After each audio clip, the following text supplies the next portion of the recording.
Es ist ein die Zeit, dass die Show ein paar Eiden bekommt. Meine Damen und Herren an Variationen davon, das ist moderner Escapismus.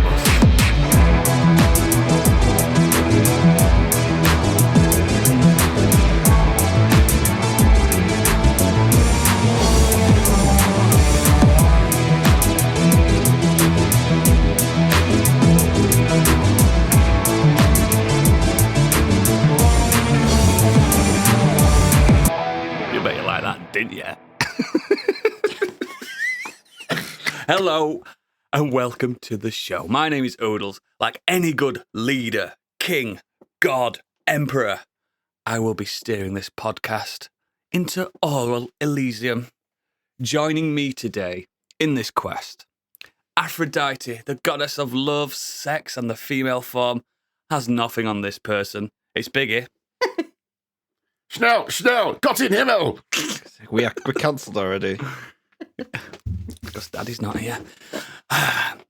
Hades, Brimstone, the River Styx, Charon the Boatman, horrors beyond horrors, and never-ending nightmares. To her, it's a Tuesday. It's Candy. Heineken.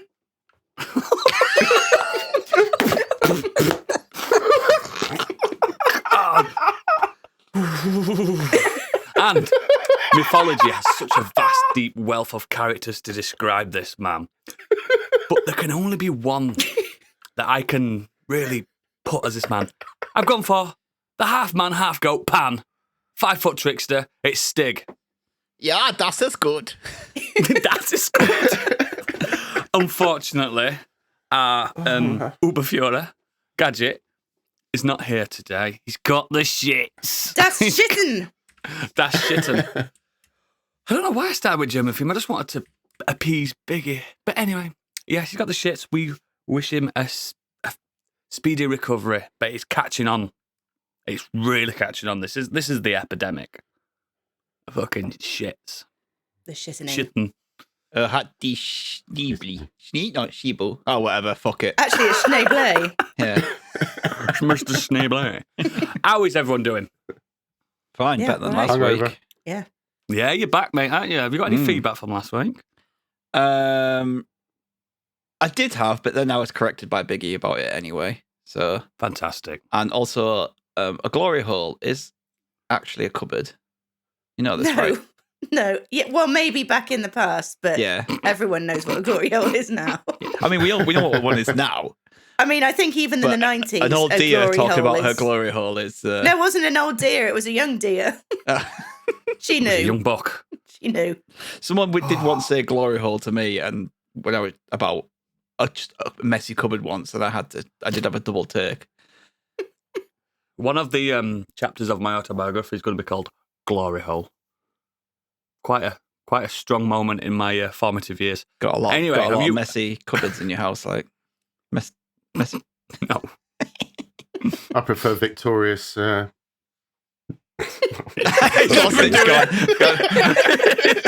Biggie's still drunk. It's like, By the way, no. to let the listeners know, Biggie's been on a 2-day bender. So that man is 3 sheets to the wind. It's going to be the best news segment of all time this week. And plus, Gadget's not here to give us actual facts. Luckily, Stig's here because we would be fucked. We would be absolutely fucked. I might just drop But, off just search you three. Listen to the chaos. No, do not do this. Not in the mood I'm in. But yeah, if everyone's all right, and if you guys are keen, I'd like to hear some of that news. It's Biggie's breaking news. You may already know, but he doesn't, because it's time for Biggie's Breaking News. Hit it! Na na na na na na na na na na na na na na na na na na. Here comes the newsreader. Biggie's News. I'm the lyrical podcaster. Biggie's News. Big up the Emmy in crude area. Biggie's News. Still love you like that. Biggie's News. Right. Sorry about that. Have you not Very little prep went into no, that I one. do love that song. no little rap after? I've got time, mate.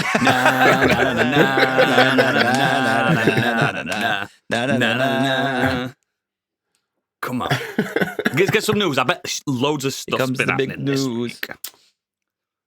Murderer. Here we go. FTC resumes its case against Microsoft's acquisition of Activision Blizzard. Yes. It's Once back. again, Yes. it's resuming its case after a pause over the summer. It means the FTC can still battle the deal, even if it closes, reports Bloomberg, though it won't derail its completion by the 18th of October.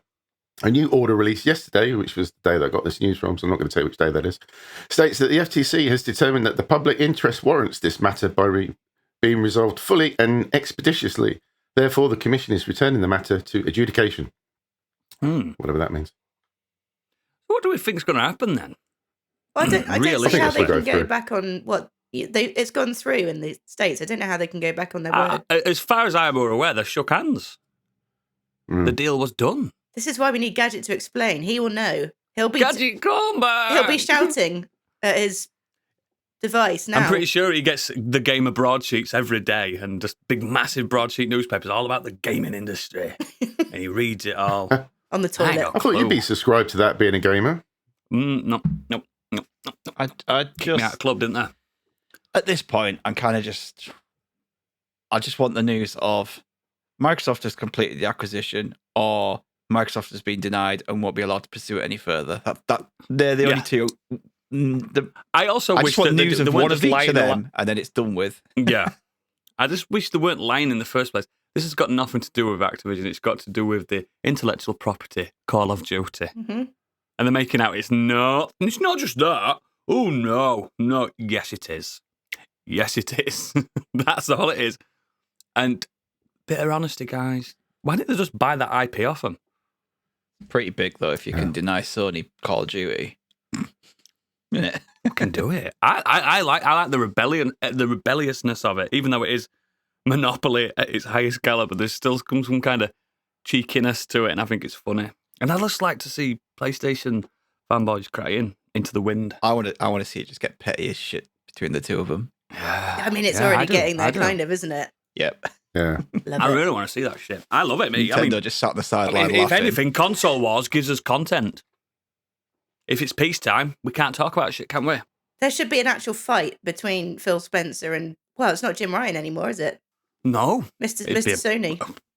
No, it's the Japanese man if now, they, isn't if they just they organize this, so they just like literally hire like, you know, fucking the Mountain from Game of Thrones just for that Yeah. weekend. Your strongest champion versus our strongest Yeah. champion. and then sack him the red. afterwards. Yeah, sack him. Yeah, I mean, Gadget will have something to say next week, surely. Next. Oh, flashbacks. The Last of Us multiplayer game is basically on ice right now. According to Kotaku's sources, the game is not completely cancelled, but is basically on ice. Initially starting out as a multiplayer companion to The Last of Us Part 2, the project grew in size and was eventually spun out to become a standalone title. Hands up if anyone gave a shit about that. Oh, no one's raised their Yeah, it's hand. been I think That's that funny. might be something going to do with. on for so long. I think that might be something to do with something we'll be talking about later in the news. I just who cares? Like there are so many. I'm sure there's so many better on. Don't get me wrong, right? multiplayer. On the games. original Last of Us, Factions was fun as an add-on to an actual game that you bought. It was fun for a Yeah, I played it weekend. briefly. That's it. It's just fun for a weekend. I mean, I'm playing The Last of Us mainly for the story and the environments and the graphics and all Yeah. that. You know, it's fine as a shooter, but it's not something that I'd adapt. It's competent. Yeah, that I'd adapt into a competitive online shooter. But if you wanted that competitive online shooter, then you do play your Call of Duties. You do play your Yeah, you play the ones Warzones that and do it well. You play the ones that literally, even God forbid, Destiny, because apparently that's. I mean, it used to have some of the best shooting I've ever done in my life. Yeah. Play the good ones. It was really good. Don't waste your time with it. Don't waste your time. Give us another Uncharted. Fuck it. Let's do this. Let's go. Well, one thing apparently they might be busy with, The Last of Us 2 PS5 remaster seems to be real. Plenty of rumours around the internet, based on evidence coming from a LinkedIn profile of a Naughty Dog developer, as spotted by Insider Gaming, who claims to have worked on The Last of Us Part 1 and The Last of Us Part 2 remastered, it said. The profile has since been updated, and the mention of the second project has been removed, which can mean anything, really. It's been in the works for years, reportedly. It sounds like a waste of time to me. I mean, it already looks amazing, but if you kind of go off... I played the it's not a remaster or anything like it. It's an upscaled version when you put it on the PS5, isn't it? It goes to, is it 60 frames plus ray tracing, HDR when you put it on the PlayStation 5. It does everything. It even does some stuff with the triggers. Why would you spend 70 quid on a box that says PS5 on it? Yeah, I thought we already had that. I thought Exactly. There was an upgrade, wasn't there? There was some kind of over-the-air upgrade to the PS4 version. Yeah, because that's we the version mentioned I've it on got. the show. We played this on the show. You know what I mean? Me and Gadget reviewed it. I hope it's not real, but saying that, I don't see the point. Just because it's just the leap between PS4 and PS5 ain't that big. nothing. Yeah. So And it looked great. Nothing. It did look great. And again, you can put the PS4 disc in that you can probably buy for about 20 quid anywhere, and you've got your next gen version. You know what I mean? Mm. It was that good. They based the remaster of The Last of Us on that. this is like... Mind you, I have PC seen port. in CEX that they do sell the titles for the PS4 and PS5 at the same price because of the free upgrade. So you have to look hard online to find that deal. Yeah, but the PS4 version's been out for so long now. It's not cheap. It's not expensive, I mean. No, but I'm saying that CEX sell both copies, the PS5 and the PS4, at the same price because they know you can upgrade on the PS5. Ah, yeah. Free. Nasty buggers. Yeah, I think I did that with a recent... Cyberpunk, weren't it? Cyberpunk. I just think it's bullshit, speaking of- but it might happen. With the related incident about the multiplayer, Kotaku have also reported that layoffs are happening at Naughty Dog with no severance pay for those involved. They've also reported that the redundancies were for non-full-time staff in various departments within the Santa Monica studio. And this has also happened at Telltale Games as well recently. So they're getting rid of agency staff. So I just want to point something out that I thought was interesting that was in the Discord. I think it was Best Boy Kurt mentioned it, that could this be a video game crash imminent? Considering I said that. I said there's it. been a lot Like from the of 70s and companies 80s, the doing video this. game crash was catastrophic. It wasn't. I think the thing that pulled it back was Nintendo. You know what I mean? With the NES, that started bringing it all back, and then cheaper PCs and blah blah blah blah blah. But that crash from the 70s with Atari and stuff, that was massive. It's the ET game, It wasn't just stopped. Nobody got I games thought it was the anymore. 80s, wasn't it? I thought it It was might have been the the 80s. 80s. It might have been the 80s, but Yeah, it just stopped, didn't it? It's definitely the 80s because late 70s is like Pong. Pong. Yeah. I weren't born, but I know it stopped for years. I think maybe the issue is look how long it takes for a huge AAA game to come out now that years now, innit? works right and looks right and everything is just as it should be. It's taking a lot longer to make them than it used to. Yeah, I agree. And you've had COVID as well. Yeah. The And if you, fallout from COVID, and a lot of games are being delayed when they're about to be launched. It's like, no, we need to work on. Well, look at it like all like the other kind of statements. mid-tier games, like AA games and stuff like that. They've just not been hitting, have they? Like, Yeah. you look at Nothing has, you like has it? originally, you look like the trailer at them or something. Oh, that looks all right, and then it comes to launch, and everyone's like, "This doesn't work. This doesn't work." That the dialogue's crap. The gameplay's crap. Well, a lot of stuff's coming out that, like, your mid-tier ones, your double A's, like recently at Lies of P, everyone's saying, "Oh, it's great, this." No one's buying it. You don't hear But anyone that's kicking the off other about thing. it, like, this is the best. Is No Game one- Pass becoming a hindrance as well? Like people aren't buying the games because they've got it on Game Pass, and how much money are they actually Yeah. making back from Microsoft out of How that? much money are they making? Yeah, there's a lot of factors. But some kind of crash. But then again, I think someone did say in our Discord that the indie scene I was just about to say there's some could stop a crash from happening. indie The games. indie scene's never been better. But you've got too many Yeah. people that are just like, I don't like playing indie games. I want AAA games. Like, Well, fuck them. They don't deserve games. I'm going to talk about an indie game coming up. It's fucking incredible.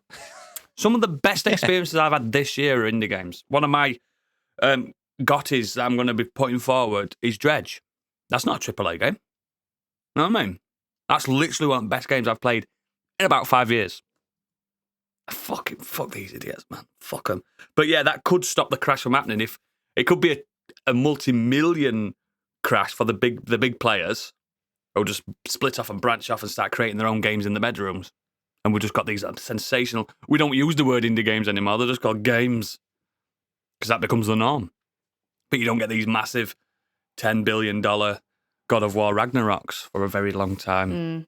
And everyone's just got PCs then because that's all you can play them But on. even when you get them, everyone just moans, oh, it looks like DLC. It's like, well, you're going to reuse assets of the previous game. Yeah. Like every other game, when we had PS1 games, PS2 games, You PS3 should games, see the... they all used assets and looked like the previous game. They just had better graphics.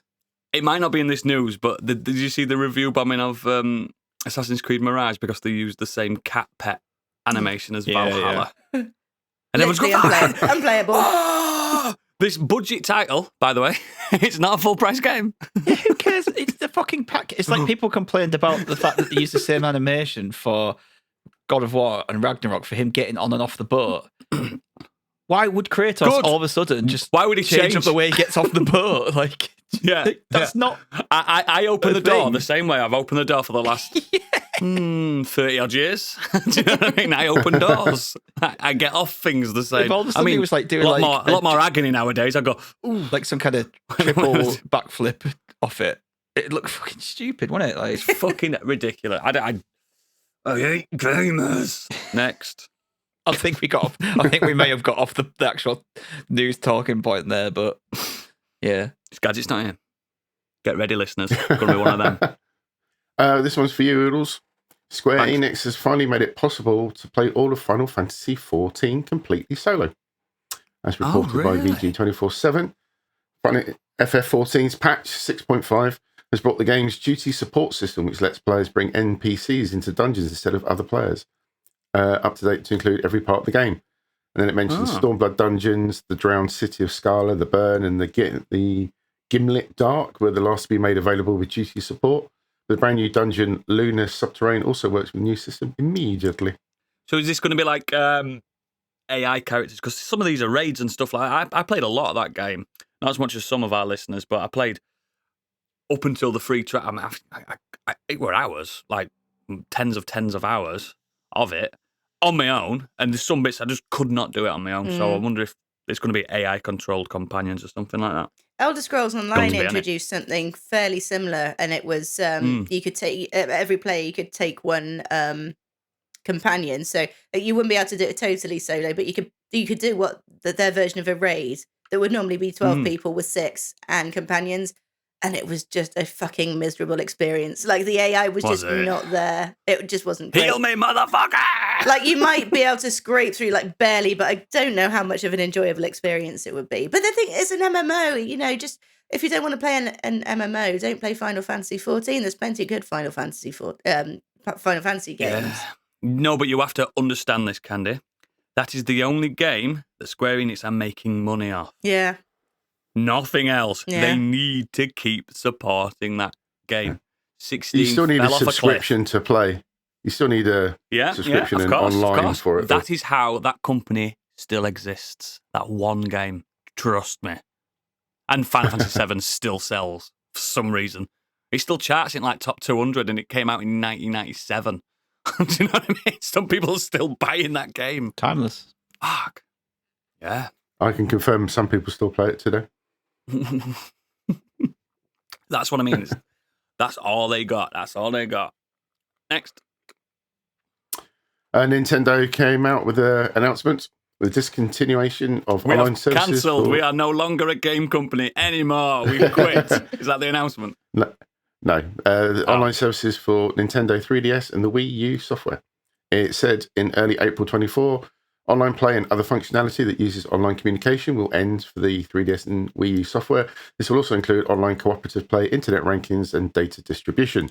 We will announce a specific end date and timing at a later date. Then they said, please note that if an event occurs that would make it difficult to continue online services earlier, we will have to do it than planned. If anyone wants to hit me up that has a 3DS or something like that, like I have, I've got a link to a mega file that's got literally every game on it. If you want it, I'll give you. I'll give you the link. It's very, very But easy only to if hack you that own them. console. Absolutely. Yeah. I own every single 3DS and DS game. Only if you own them. All 10,000 of them. I have the ultimate mega file. It's up there. It still works. Hit me up, guys, for £1. Not As to a me, patron. just for the patron. Just for the patron. I don't want the pound. God, I'm rich as fuck, me. Just the patron. It's a good thing Nintendo aren't notoriously litigious. Not with their legacy stuff, though, either. I suppose not. After they just forget it exists. Do they, though? I mean, that 3DS has been hackable for years. I've got the new 3DS. Sensational bit of kit, that still. It's your fave, isn't it? I fucking love it, man. It's great. Next. Wish my kids had played more than fucking Roblox. Oh, dad. 5 former Ubisoft executives were arrested after sexual harassment investigation Ugh. by the French police following a year-long investigation into sexual assault and harassment within the company. French newspaper Liberation reported that there were 3 arrested, with another 2 placed in custody. Among those arrested are former chief creative officer Sergei Haskowit and ex-VP of editorial and creative services Tommy Francois. Both left the publisher in summer Tommy 2020 Francois following these is the most allegations. French name I've ever heard in my life. I know. It's like Tommy Jacques Le Francois. Cube. Pierre Baguette. Pierre Baguette. I guess it's sad that the event happened, but it's good that they've continued the investigation and arrested the fuckers. I was going to say, at least Fucking they're lock 'em taking it up, man. seriously. That didn't happen with the Chop the Blizzard knobs stuff. off. Yeah. Yeah, exactly. At least it was taken seriously, investigated, and they've been Yeah. arrested and charged with it. So good. Vive Off la the Are France. prison. they like notoriously like hardcore, the French police anyway? They're like a hardcore police force. They don't give a fuck. Well, As long yeah. as it's not Inspector Clouseau, yeah, you're probably right. Chuck them in the Bastille. Leave them. That's it. Done. Fucking too right. Let them rot, man. Disgusting, horrible people. Next. Sony Pictures Core has been announced that will allow PS4 and PS5 users to buy or rent films, as well as get early access to purchase select Sony films. Sony's completely revamping the Crunchyroll app to be compatible with all smart TVs on the market as well, when this is completed. Crunchyroll will be integrated into the PlayStation Plus catalogue with the extra and premium tiers. I saw And that. they will get free access to a catalogue of up to 100 movies. And I've had a look at this, and yeah, there's some Some good shit good on there, choices isn't in there? there. I'm pumped for You can watch, Crunchyroll. you can watch Morbius and stuff like that. What's the multiple difference though? times. Because Sony didn't they within the last 3 years cancel their movie service? It was that View service. Not View, it was something else, wasn't it? They cancelled it completely. Yeah. So what's the difference? Why are they now starting it up again? More money. Cost more. Right. I guess it's The if fact they've got the Crunchyroll licenses shit's great, to the 'cause Crunchyroll's movies, a great app. they can just put it there. And if I'm getting Crunchyroll ad free, Mm. So this is it part might of be the, worth $7.99 a month for PlayStation Plus. So this is now part of PlayStation Plus rather than a separate thing. Yes. Right. Okay. Yeah. With no adverts, because the Crunchyroll adverts are ridiculous. Those are the YouTube ones. Yeah, I don't know if the Crunchyroll thing is up and running yet, but It The, will be. the pictures one is. I had a look and scanned How what many the films they you had. bought? No, none. No, I was looking at the free ones, the ones that came as part of the PlayStation Plus thing. Yeah. I mean, it'll get me on board because I watch Crunchyroll a lot. Yeah. Do you know what I think? Like for the game subscription, no. But if it's got movies and Crunchyroll as well, then yeah, I'm tempted. Yeah, it's a bit of a more of a. Hang on, that sounds like something Xbox would do. Oh, what are they thinking over there at Sony Towers? Next. In its own side quest to save Cyberpunk 2077, CD Projekt Red spent over 85 million on Fanny Libs. That's almost half the cost of the base game. The exact breakdown comes down to the currency. Is it Russian? Polish. CD Projekt? Polish, sorry, thank you.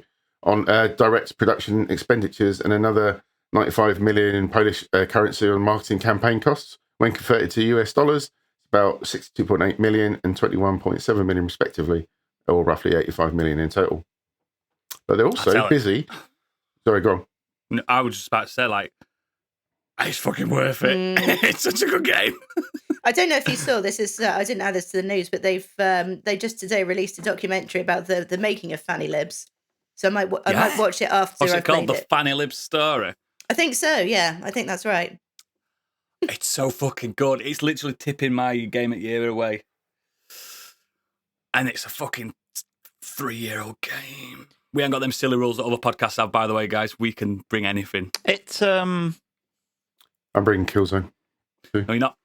You haven't played it this year. You said that. Cat Noodle's just making up rules here, man. I could just watch a film. It's DLC, innit? Yeah, you could bring the DLC. You're not bringing the main game. DLC is fine. Have some. I could watch the fucking Apocalypse Now for the first time. The and be like, Godfather. oh He's yeah, the I've watched film this for of the the first time. No, I like the rule. I think it's fair. You DLC. can bring whatever you... He said whatever you played, whatever you enjoyed this year. I thought, It's in my your head, when game we of the year, decided your to do as movie of the year. Gotties and stuff, it would be what we've done this year. Yeah, But I like it. Stig likes a competition. Not like a competition. That just makes no fucking sense. It does. Doesn't at all, but move on. You decide, listeners. You decide. Team Oodles. No, Cheers, babe. I understand this. This is completely. I'm airing out on air beef now here in front Let's of us. do this. Let's do it. Come on, get it out, baby. Get it When out, we baby. do our best thing of the year, fine. But when we're talking about like game of the year and film of the year, that's surely of the year, not what we've enjoyed this year. Yes, absolutely. Yeah. I'm on about that one right, that we just done fine. best Moving of the on. year. Actually, Gadget, fuck it, edit all that out. Nope. Mum and Dad are fighting. Leave it in because Keep it Biggie in. was nice to me. Transparency. And No, it felt absolutely transparency. And you are Mr. HR. Yes, thank you. Next. Speaking of Cyberpunk, they've just announced that a live-action project is in the works. Yes. Began the collaboration with global media company Anonymous Content to develop a live-action project set in the world of its best-selling video game, Cyberpunk 2077. Edge Runners was great They as well. were weren't known. They were known for producing Emmy Award-winning series such as True Detective and Mr. Robot, as well as the Academy Award-winning films no The Revenant way. and Spotlight. That's a bit of a There's pedigree, then, isn't potential. it? Do you think it'll be a series, or do you think they're going to go out for a movie? TV, I think everything's TV. series. These I think a times. series would be good. Yeah, that's what's making money at the moment, isn't it? Yeah. Can't Yeah, tell a absolutely. story in that world in a 2-hour film. No, it's too much. You can't tell Too it in many an phone calls. 80-hour game, mate. There's not much. You can turn the phone calls off. It's great. That would be quite funny if they did a TV show that someone the character just kept getting phone calls and was just like, "Fucks." Throw the phone out. Yeah. I went to go into an area and it says, please purchase this DLC. I just can't believe how it's all turned around and I've become a big Cyberpunk fan. I feel sick. Because I hated that game for so long. I love the aesthetics of it. It's just everything else just was. But The aesthetics is your bedroom behind you. yeah, that's exactly it. But I really wanted to love Cyberpunk, and I almost did. It's just that Now you can. now I can. And Now it's cool to be into it. Everything except Cyberpunk in the Cyberpunk universe was awesome. Yeah, the actual IP. Ironically. Yeah, it's great now. I don't know if you've jumped back into it yet, Candy, but ooh, girl. Not yet. I'm gonna play it on my computer. Next. ChatGPT is used to write the Gollum game apology, it's claimed. In interviews with the German gaming outlet Game 2, spotted by Noble, several former Daedalic staff members have spoken for the first time about what went wrong with the critically panned licensed game. Following the release of Gollum, Daedalic apologised for delivering what it called an underwhelming experience with the final game. The company said, "We deeply regret," and that the game did not meet expectations and pledged to improve it via future updates. It's now claimed that the apology was written with the AI software ChatGPT, according to two sources. Fucked up. It really is fucked. Remember when they offered us all codes of it and we're like, nah. It's even worse. It's also People claimed were that like, the developer Gadget was going to It's do it also and claimed play that- it on the stream. And just in the end, I think he just thought, fuck, Oh, I yeah, can't it be was, bothered wasn't with it? this. It was like, we're not doing it. We're not going to say, well done, Daedalic. You made a fucking car crash of a game. I don't like being listen to negative this about bit. stuff. It's also claimed that the developer Daedalic had no knowledge of the apology or its content prior to publishing. They said to someone, right, we need you to make an apology, and they just thought, I cannot be bothered.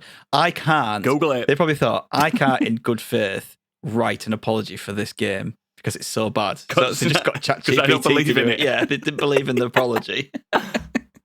You were there. You guys played that ChatGPT quiz that I gave to you. It don't work. It don't work. It just does not work. Oh, God, that company's going to disappear, innit? That game, They're that going to game is go. They're going to horrendous. disappear. I think that's I thought they were already worst in rated trouble, game weren't of the they? year, innit? They've been in Weren't they trouble already for a in while. trouble? Yeah. No, but I thought they were already. Didn't they cancel future games or something? Yeah, I'm yeah. sure I read They're that fucked. in news before. Oh, They it's a shame, were, but for that some game, reason, man. a random looking game developer company that somehow acquired the Lord of the Rings property from EA, who did some good fucking Lord of the Rings games. Let's be real. And these guys just turned up and fucking ruined it. And the Tolkien estate's like, no, mate, bring it back. That said, though, Let's take that back. that said, can we do a Razzies at Christmas as well? Like the worst things of the year. We haven't done a Razzies yet, have we? Oh, that's a good idea. We could do it on the live show. We do like wearing clothes and costumes. Oh, we do. We do like bitching I'll about have to ring things up too. Walker McCoy though, won't I? I'll have to see if he's available at Christmas. I don't think he is. I don't know where he goes at Christmas. You know, Stig? You've seen him in a while? Get him for a fee. Oh, there you go. There you go. And for the December's Razzies, can we gonna get be great. Dave Little or something in? Who? Dave Little. Instead of Walker's Christmas. Dave Little. Seabrook. No. Seabrook. Steve Seabrook. Mr. Seabrook. Ryan Seabrook. Next. All right, next. Can't you go back? VFX workers at Disney have voted unanimously to unionise, which is good. Good. Yes. Good. I'm See where banging that to that. goes. Good luck, And comrades. Yes. And speaking of Disney, Disney Plus say they may limit or terminate people's access to the service if they've committed password sharing once the rules against it are put in place. Yeah, everyone's doing that now, aren't they? I am one of them. Yeah, we share. yeah, I yeah. share I'm with my leech. brother. I'm leeching off someone. Mm. He has my Netflix. I've got I his don't do Disney. it. I don't do that leeching shit, and I don't give mine away to anyone else. Tight. But I can't see harm in it personally.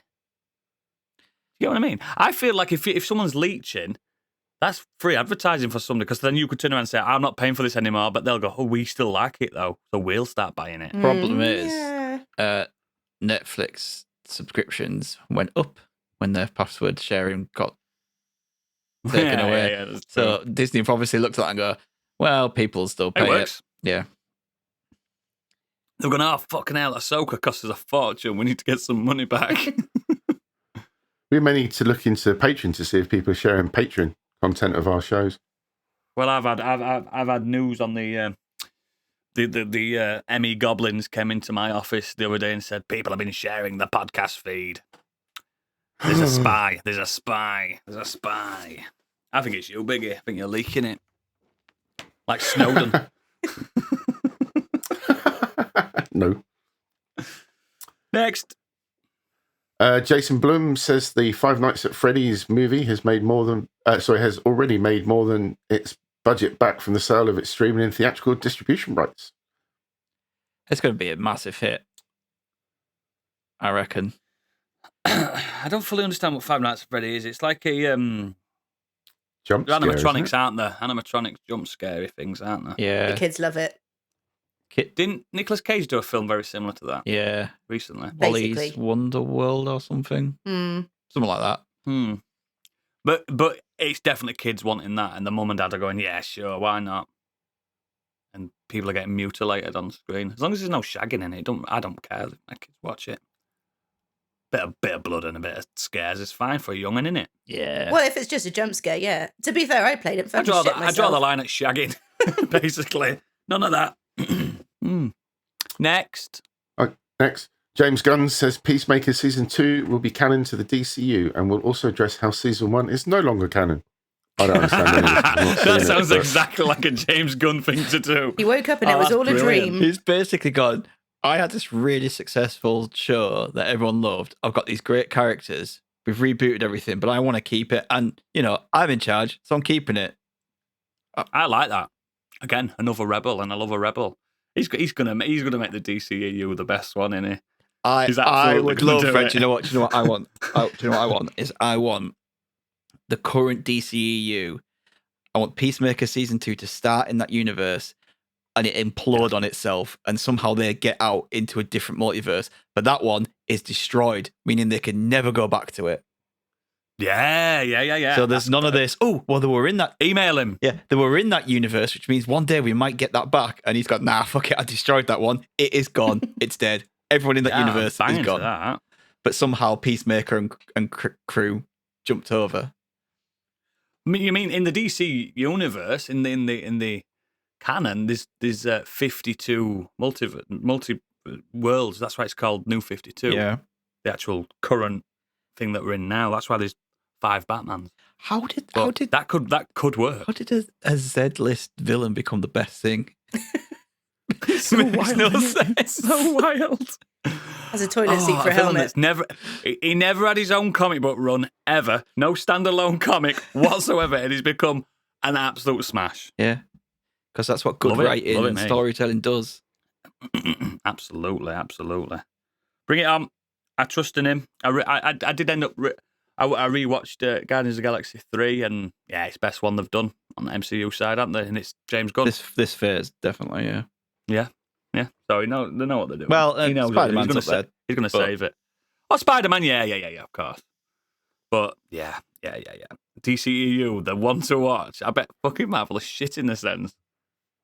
But they're absolutely bricking it. I hadn't started watching Loki yet, so God knows how that's going to be. Next. I've heard positive stuff about that. Good.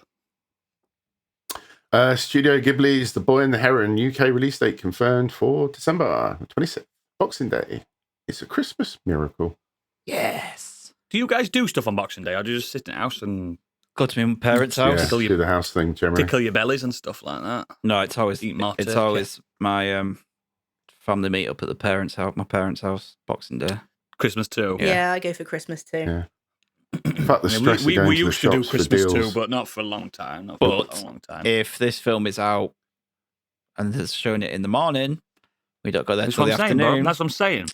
That's what I'm I saying. think I might go watch it. Come on, kids. You could say, oh, I forgot one extra present, girls. Yay, Daddy, you're the best daddy in the world. They like Ghibli films. Oh, So. that's a really good idea, actually. know I might they do do. that. That's what I'm saying. Is that secret gift at end? Because you've been extra good girls this year, apart from at bedtime. Daddy's bought you these tickets. Boom. That's how you win. That's how you become best dad. It's a great idea. And it's not too expensive, is it, as a Christmas present, that? Pre-sales for the Taylor Swift Eras Tour movie, this is mental, has passed Stig's 100 getting excited. million already for pre-sale figures of He's bought it. one of the biggest fucking bought pre-sale it. figures of box office history. That's mental. Yeah. So is it just a film? It's just a concert. A live concert? It's just a concert on a cinema Yeah. screen. That's a really good Hey, idea, somet- though. Yeah. I think sometimes I've seen concert films in cinema, and some of them are really fucking good because you don't miss a thing. Yeah. Plus I the bet fact those that- crowds are not your normal cinema crowd either. Everyone's having a good time and hooting and hollering. Yeah. Oh, they dub it over to better sounding crowds, don't they? Like they do with wrestling and stuff like that. They dub it for the TV The and thing stuff. with it, because her stage show isn't just like her stood on stage singing. It's a whole theatrical dancer. like thing, isn't it? It's a production. There's shit going on for every song. So when you're doing it, showing it in the cinema, yeah, you'll have camera angles and drone shots. That's what I'm and- saying. You won't miss a thing. Yeah, it'll be really great to watch. But girls aren't that bothered because they're going next year anyway to the real thing. So To the actual real Mhm. thing, yeah. they were like, no, we're. Huh. They said they'd wait. Yeah, they don't want to spoil something that they're going to see in person, do they? Yeah.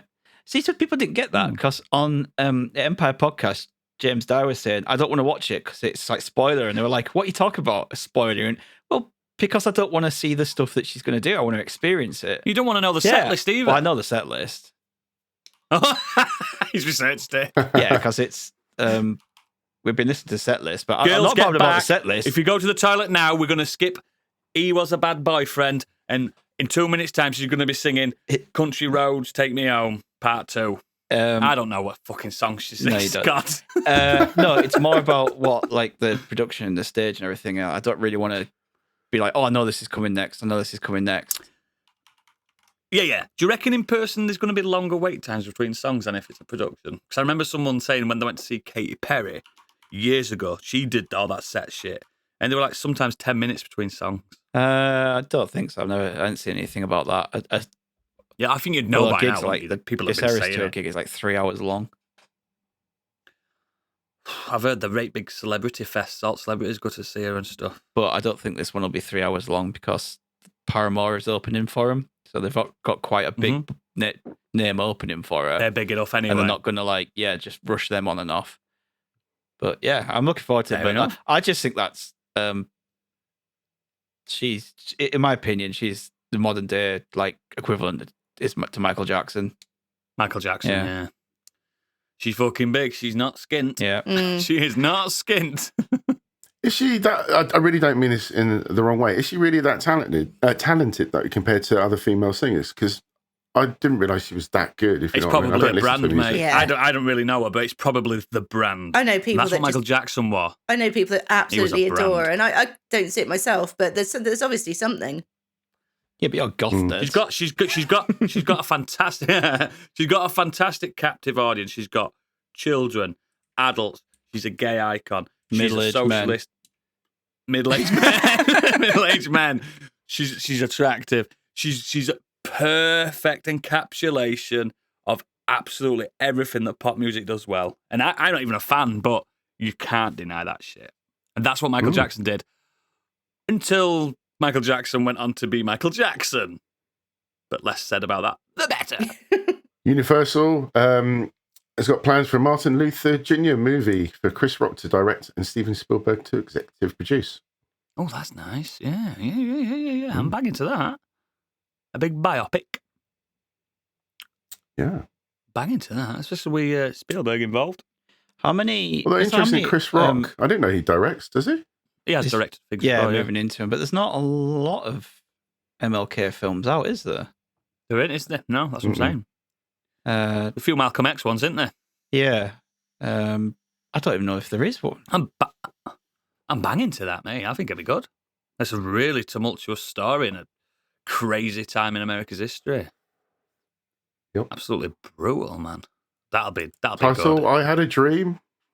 Yeah, I that's what I'm saying. genuinely- No, but genuinely don't if think there Spielberg is does his no, I there don't is think there one. is. If he does his, I know Martin Luther King Jr.'s been in films, but it's not his film. Do you know what I mean? Someone's played him in films, but it's not been his film.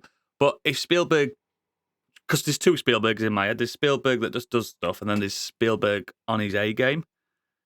And he does like a biopic, doesn't he? And an historical. So I think he'll be great. He's only think producer, it'll be though. good. So. Yeah, but you know, when he's a producer, he's probably not left that set. Yeah, it's Probably true. there all the time. I mean, who Spielberg, else would you for want fuck's sake. next to you, to be honest? Exactly.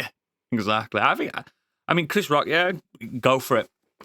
Yeah, bang into that. He's not going to cast Will Smith, though, is he? Poor Will. Poor Will! I thought it was funny.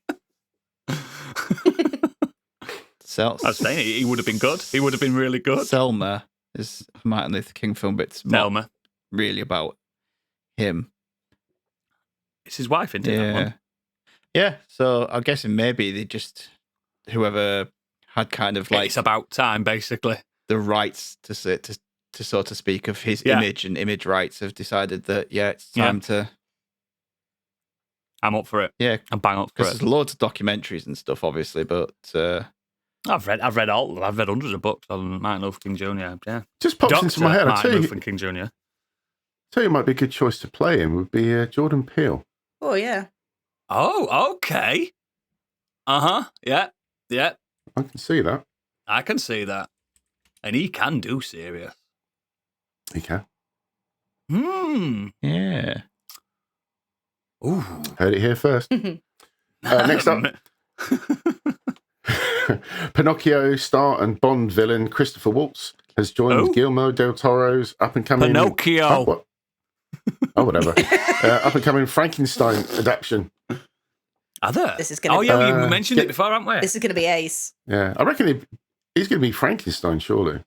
Not the monster, as we know. So it's the monster's called Adam. Oodles' husband is the Dr. Frankenstein, isn't he? Yeah. Andrew Garfield. Andrew Garfield's Frankenstein. Oscar Isaac is the He was like next to me last night, telling me all about it. In bed. Telling me how he's excited to do it. It's going to be mint, innit?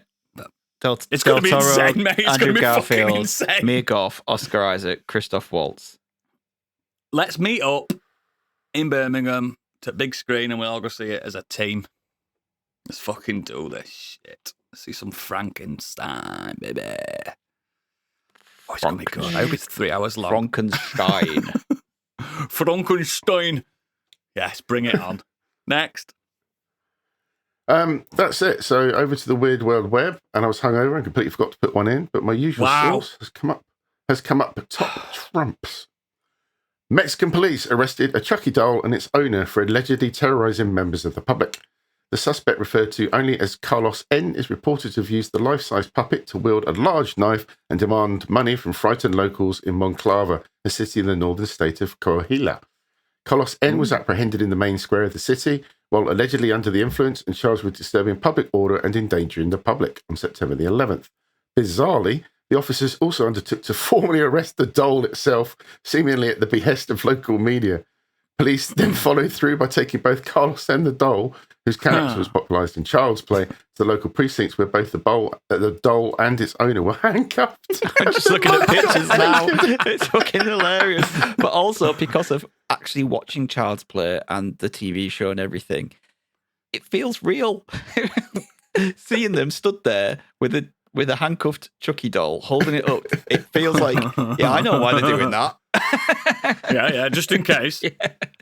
I don't know about you guys, but when you can buy the dolls now, kind of my best friend dolls and stuff, but you can buy the one that's all burnt and looks like Chucky, but you can buy the normal one, and I think the normal one looks scarier, man. Yeah. Oh, yeah. It's fucking frightening. I'd rather have the fucked up one from Bride of Chucky. I'd rather have that, me. But yeah, I might get one. Just to sit at the back of me. Yeah, that picture's hilarious. Thank you, Metro News, for that.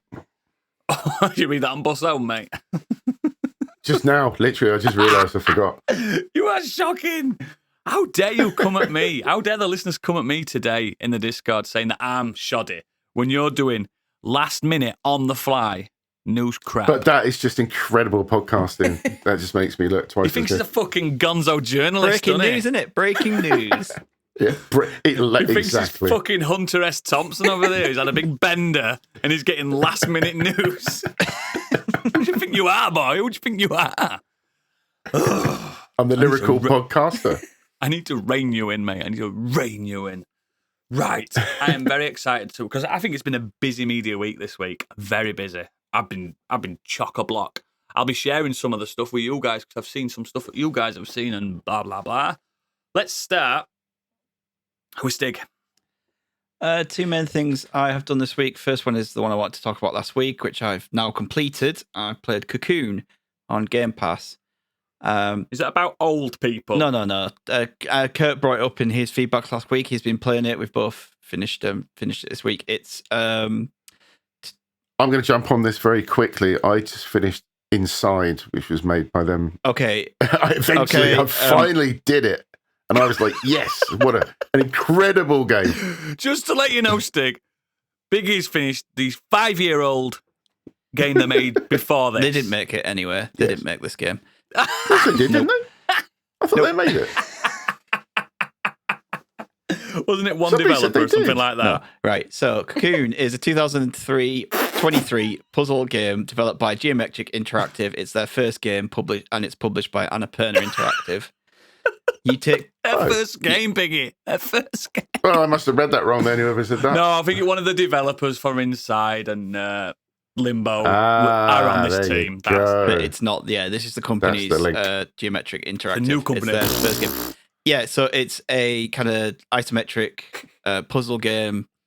like absolutely stunning like artwork and music and sound effects and everything in it. It's really, really good. And you control this beetle who can hop between these different worlds that you can carry around as an orb with you. So you get this, you jump into this world, you're presented with this orb, and you kind of put it on this platform, and then you can jump into that orb, which has a completely different like world and different, it all looks different. Biome, that's the word. And yes, and you spend the next 5 to 7 hours, depending on how long it takes, to solving puzzles to get out of this and put it all together. I like the sound of it. It's absolutely amazing. It's really inventive, intuitive, and it keeps you thinking. The puzzles aren't ridiculously difficult, but they're hard enough to kind of sit. You've got to sit there for a second and go, hang on, how is this working? And you have to do things in a certain way. You have to place the orbs in a certain way. You have to move objects around the world and to make sure that you can like unlock like the next gate to get through it. And there's a lot of some like hopping, taking orbs into orbs and making those orbs interact with each other in that orb. So when you jump out of the orb, I said orb so many times, is it a real word anymore?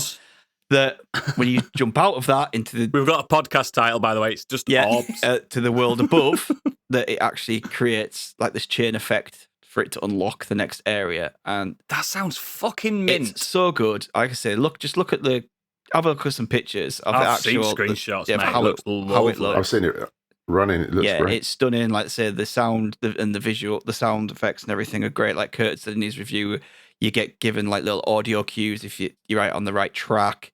Every now and again, you have to unlock this little light to take around with you. And what's Kurt reviewing? Yeah, and did he review it? Yeah, it was in the last week's feedback. Oh yeah, shit. Yeah, of course you will. Yeah, and sorry. you have to kind of get this light from one place to another, which unlocks things. But there's gates that stop the light getting through. So then you have to figure out a way of, okay, how do I get from that end there to there? How do I get that light through this gate without it stopping it? Do you know what I mean? It's really good. It's been reviewing really well. I'm looking for my Switch now because I'm going to go buy it. Yeah, it's on everything. Switch, PlayStation, Windows. It's on Game Pass. If you've got Game Pass, you can play it on that. Fuck's sake. But yeah, it's Metacritic at the moment, 89 out of 100. I think that's fair. Love that. I'd give it a nice 9 out of 10.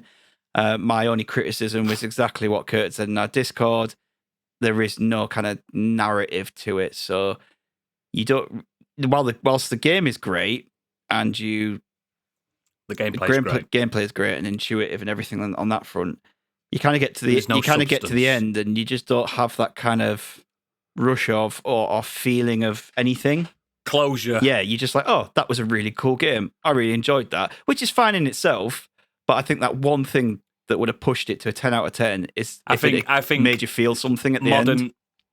Yeah, modern game players. See what I said then? They expect that little bit extra. And like you said, a bit of context, a bit of story or something would have pushed it to a 10. Yeah. But everything else is great. The atmosphere, the visuals, the sound, the puzzles.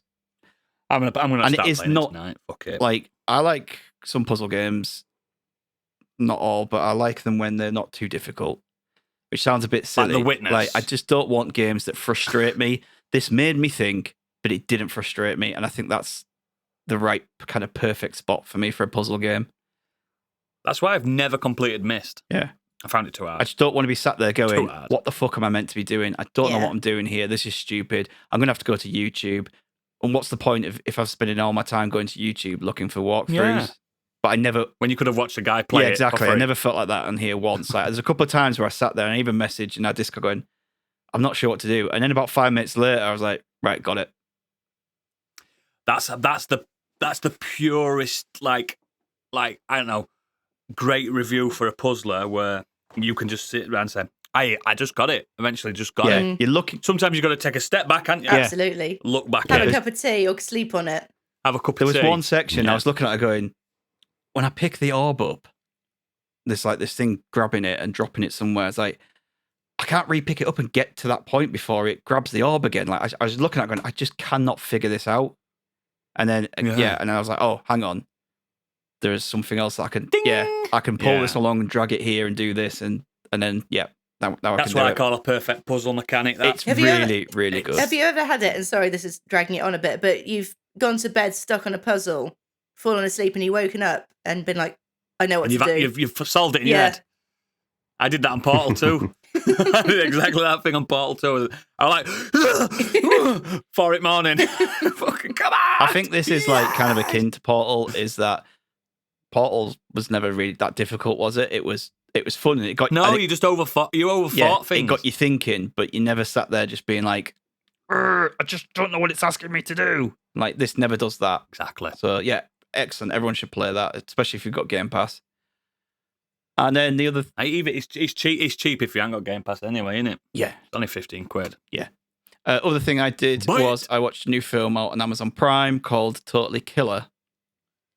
This stars Totally killer, man. Kiernan Shipka, who, if you've seen Sabrina Nailed it. on Netflix, she's the Sabrina, she's the teenage witch, but like in Netflix's kind of spooky horror. The blonde one. Yeah. Yeah. And Handsome. She's an handsome little devil, isn't yeah, she? this basically is the story of what is her character's name? I've got Jamie. And 35 years after some killings happened in her town, the Sweet 16 killer who killed like 3 of her mum's friends when they were younger, he comes back. And she ends up going back in time to 35 years ago into the 80s to try and stop those killings happen.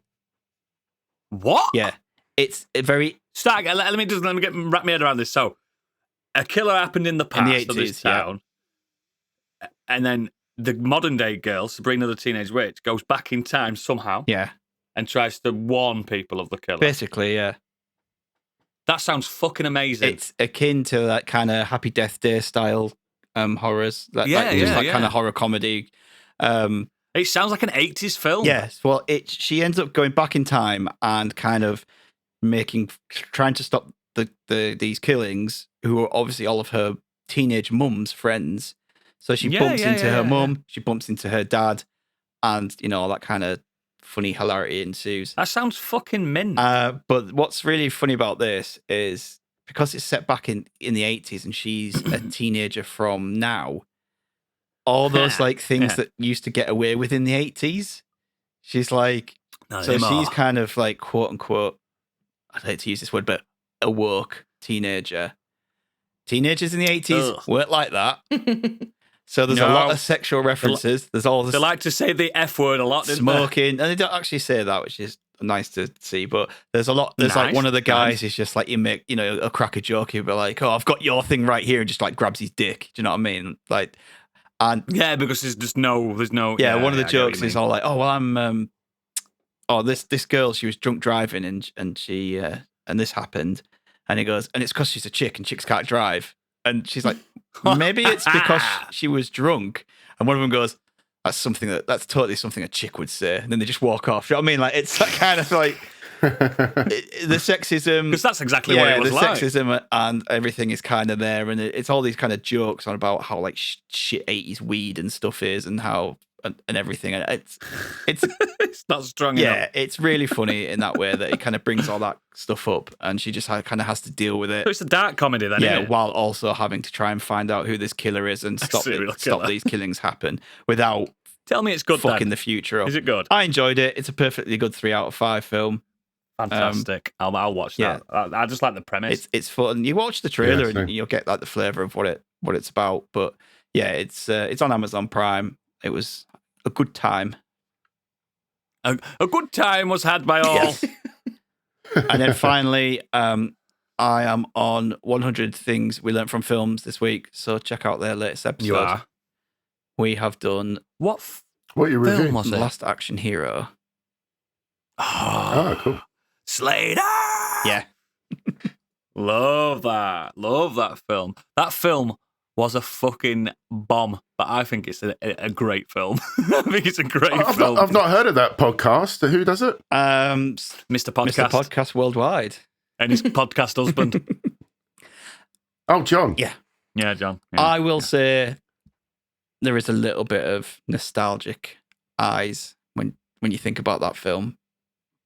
Really? Yeah, I ain't seen it in exactly. years. It's fun, but it could have. It's shit No, now, it's innit? fun. I liked it when he was Big Macbeth and he's like, Yeah, to be or not to be. not to be. It's Not still to be. fun. It just could have been cleverer. They could have done a little bit more with it, I think. You mean the ruined the premise that they didn't achieve them high? Yeah. It was a flop when it was released, though, wasn't it? It flopped big style. Yeah, I think it was going against Jurassic Park, though. That probably didn't help.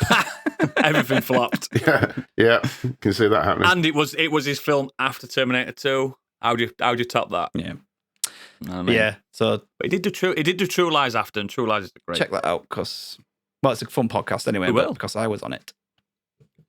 And it's a great podcast. Another podcast that only expects £1 from you.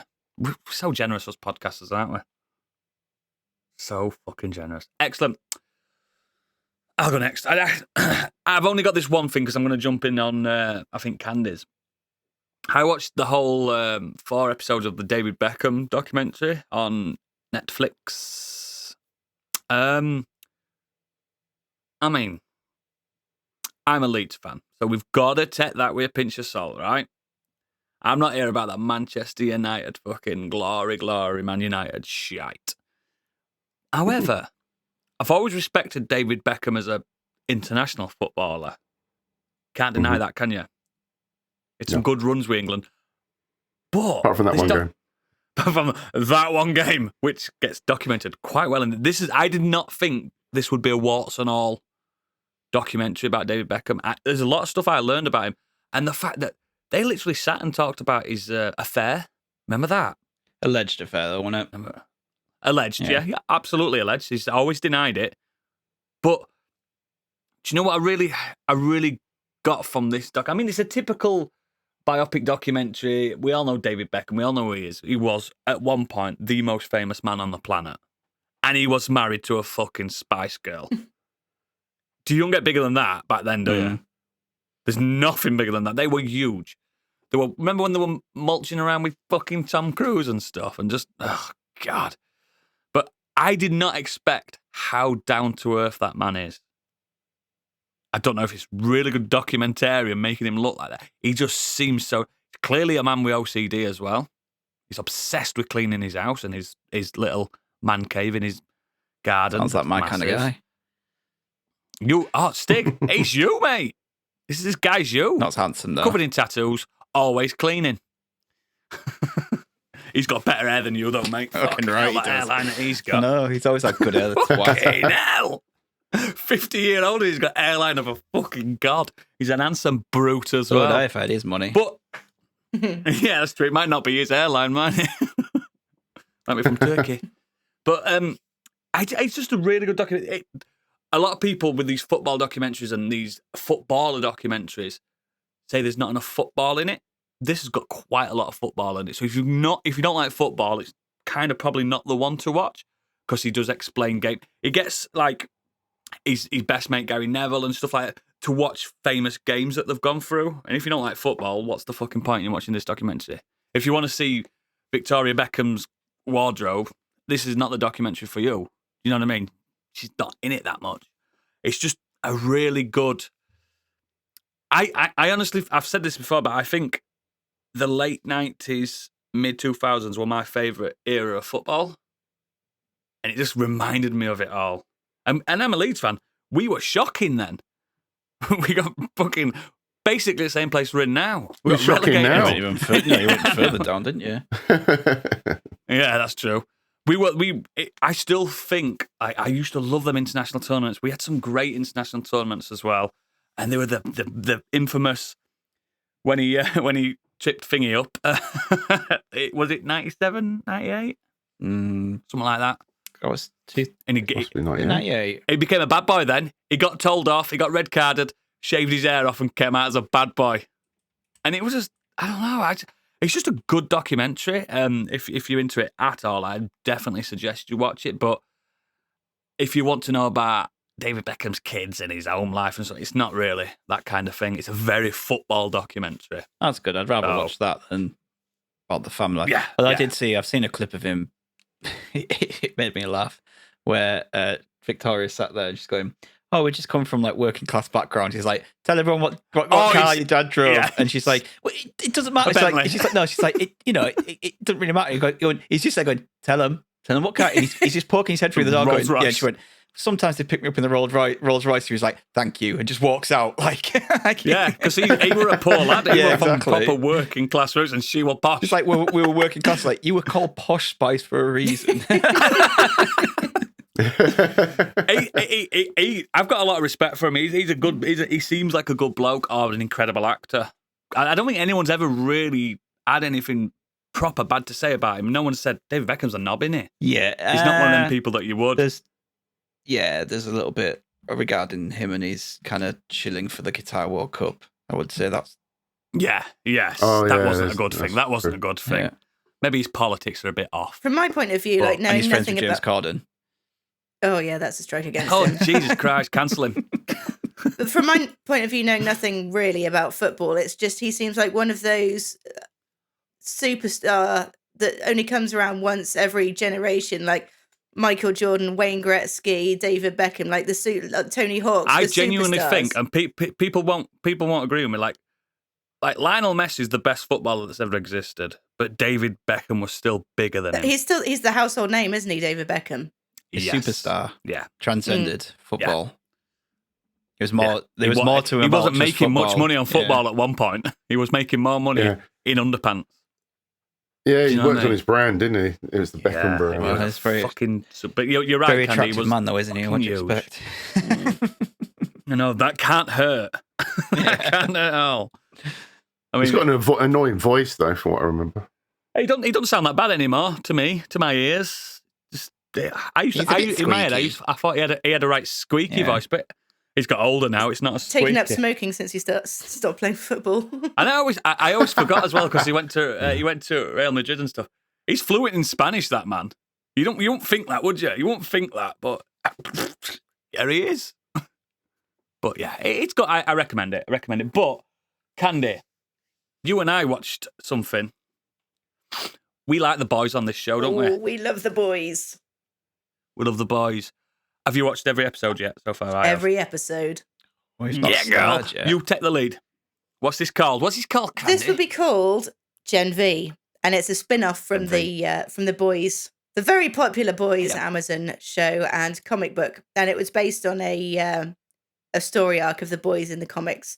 This is set in the University of Godolphin for soups. Yeah. Which is a university. It's Hogwarts for superheroes. And the basically it's kind of like almost like a sort of constant battle within the university to be ranked in the top 10 of soups. And no freshmen. Can you remember, Stig, that Black Mirror episode where they were all about ranking? The social stats. That's this, isn't it, Candy? Oh yeah. So yeah, they're all kind of fighting for a place in the top 10. No freshman thus far has been in the top 10. Enter our main characteress, a young girl who she's got a fairly interesting power that she learned. Fucking disgusting. That she learned when it came to puberty. She can manipulate blood. And when do you think she found this out? Yeah, as you can imagine. Didn't go so well at that time in her life. Didn't go so well, did it? So she's come... Just very quickly, is this along the same kind of humour as the boys? Exactly. Very much so, if not more. Oh, they've gone... Because the trailer didn't sell that to me at all. No, it's exactly the same. It's exactly the same. This actual storyline is one of the runs from the boys' comic. It wasn't a spin-off in the book. Oh, okay. This is just a run. This is set after the last season, which I didn't realise at first. And I'm like, oh, shit. It's directly after the last season, isn't it? So this is filling the void where... So normally the boys would come out at this time of year. And now the boys has been put back to 2024. And we've got Gen V in its place. So yeah, with that in mind, that they're sort of competing for a top 10. The main guy, the number one, the guy who was all set to enter the 7 without even a drafting. So they've brought into law that obviously becoming a member of the 7 involves a draft and probably involves a public vote and everything. This main guy, who also is played by Patrick Schwarzenegger, I should add, who I didn't realise until whilst I was researching. He's an handsome bugger and all, isn't he? Oh, isn't he just? Yeah. And he just... he goes on he has a bit of a mentee bee and goes on a rampage before turning the rampage on himself. And from there on, it becomes kind of a whodunit, which is where we're at now. Yeah. We've got five main characters, 5 main group of friends that are trying to figure out what's happened. I think the powers in this are more interesting than the main powers. They're less obvious, aren't they? So we've got Yes. one character that can manipulate blood, Cricket who shrinks or grows. Rides cock. The cock riding scene. Oh god, yeah, yeah. Again, very much like the same humour. Oh as yeah, the it's boys. disgusting. It's fucking. Oh, by the way, guys, Tech Night's in this, so get ready. Gadget, get fucking ready.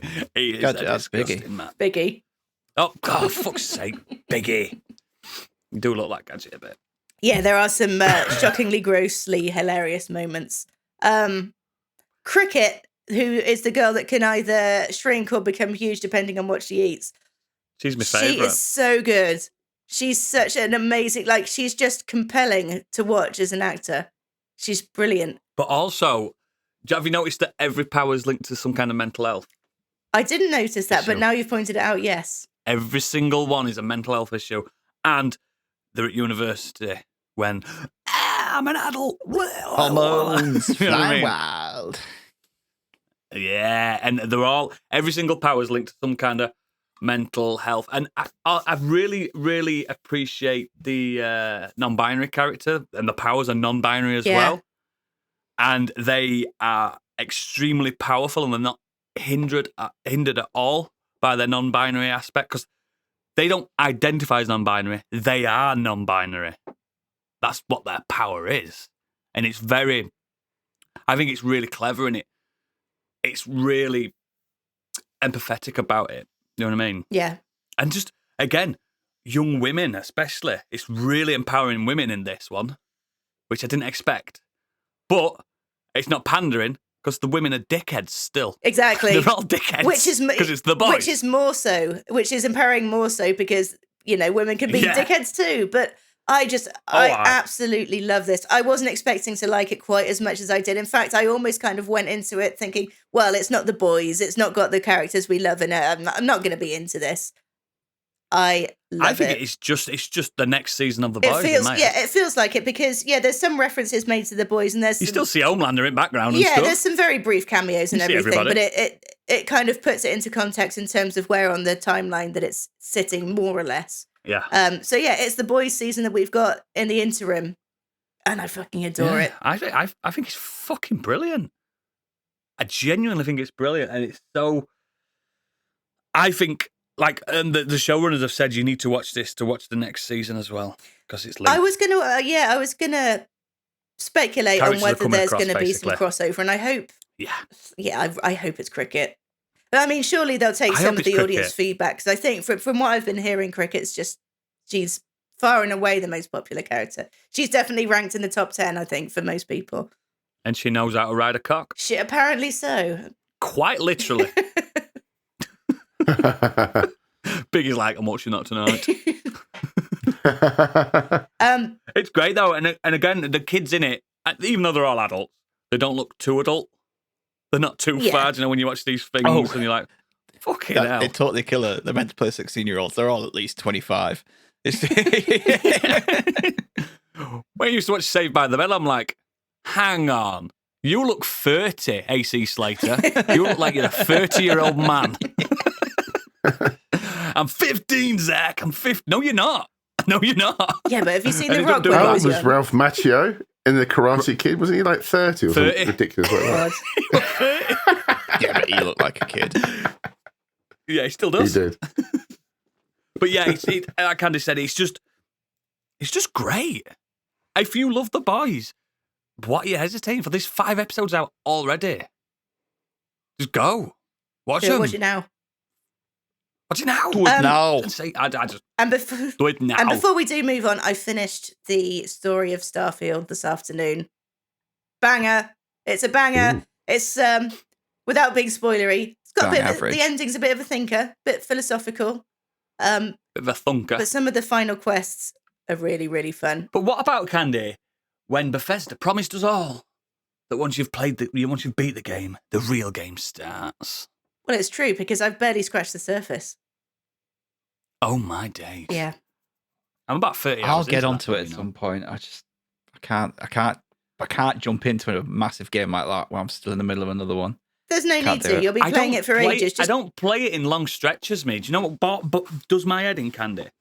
Just everything's a loading screen, man. Oh, I haven't found that. I found a loading screen at the beginning. I mean, I guess they I just. reckon it's because I'm streaming it. I'm streaming it. Maybe it's something to do with that. It could be, but I mean, they could be disguising the loading screens, and when. But I'm playing Cyberpunk simultaneously, and that's like night and day. That is a modern Bethesda style game in my head. But I mean, That's what it is. I think you'll love Starfield, and I'm really enjoying it. But I think when you play Cyberpunk, Fanny Lips, that's gonna be like.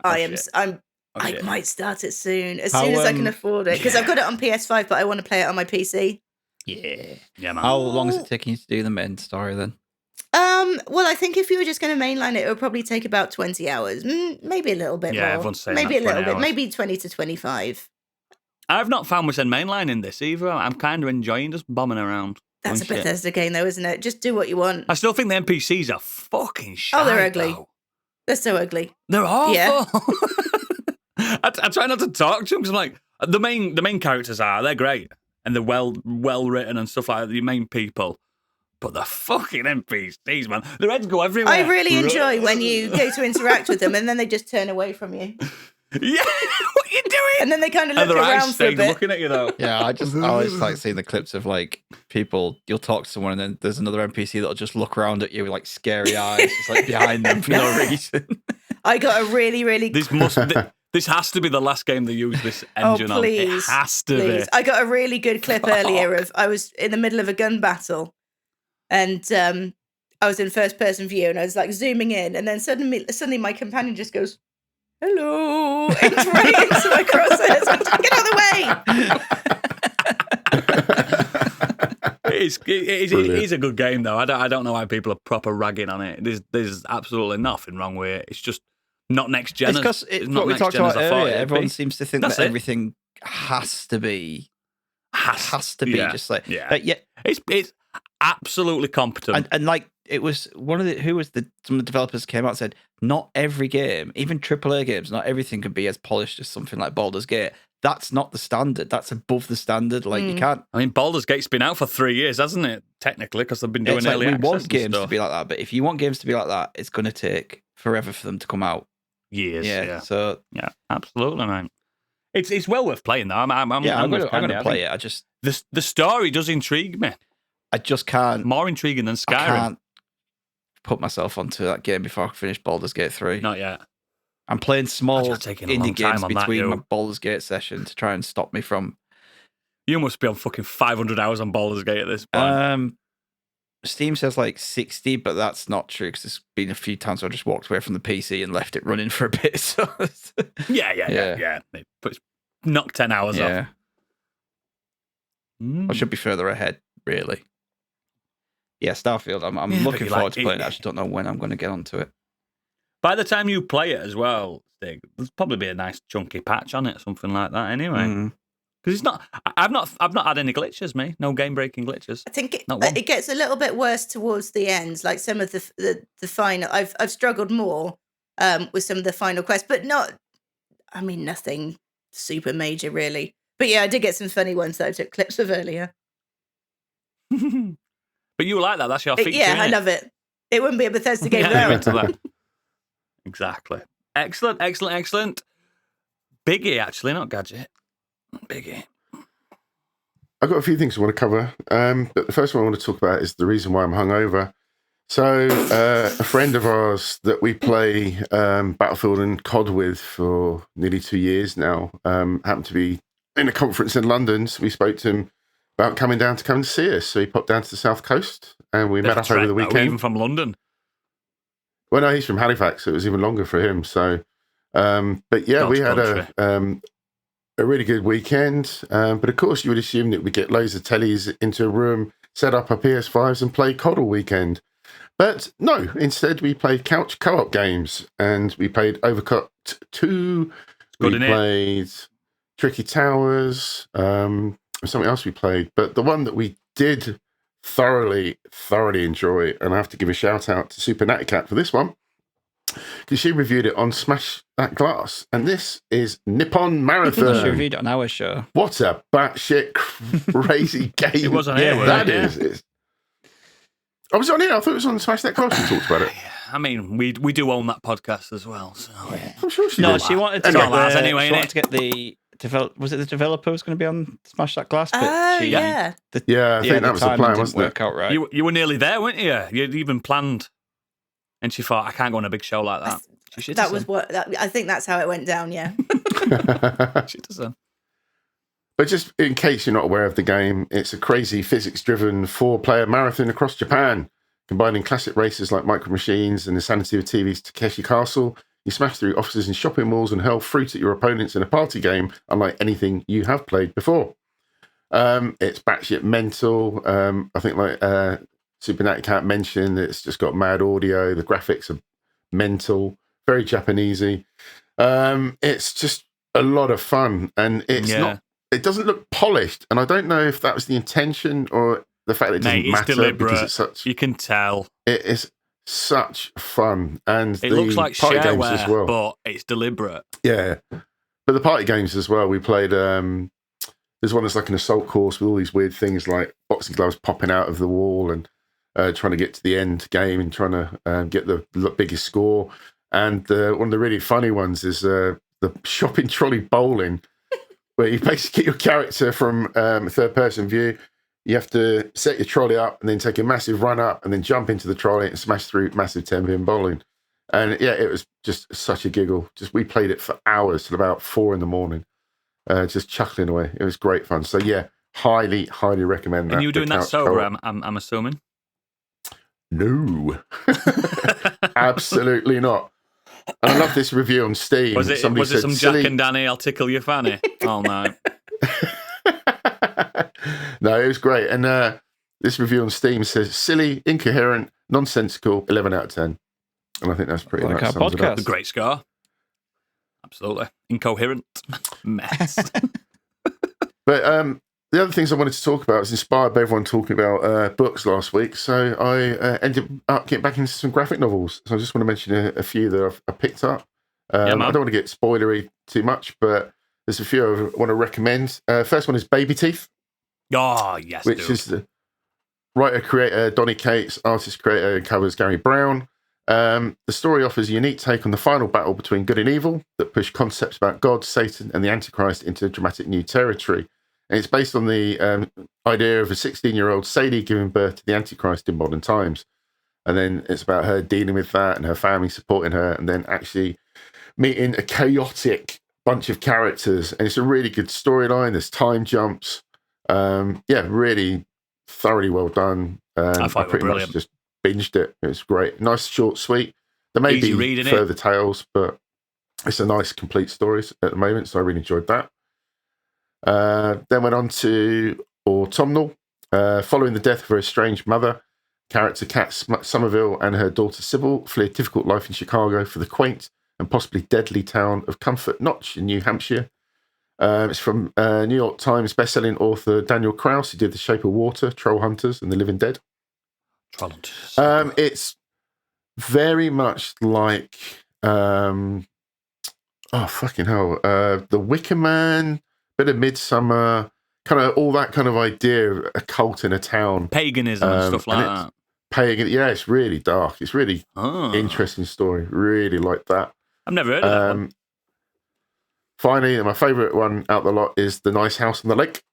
Yeah, This I is know a that comic one. book series written by James Tinian IV and illustrated by Alvaro Martinez Bueno.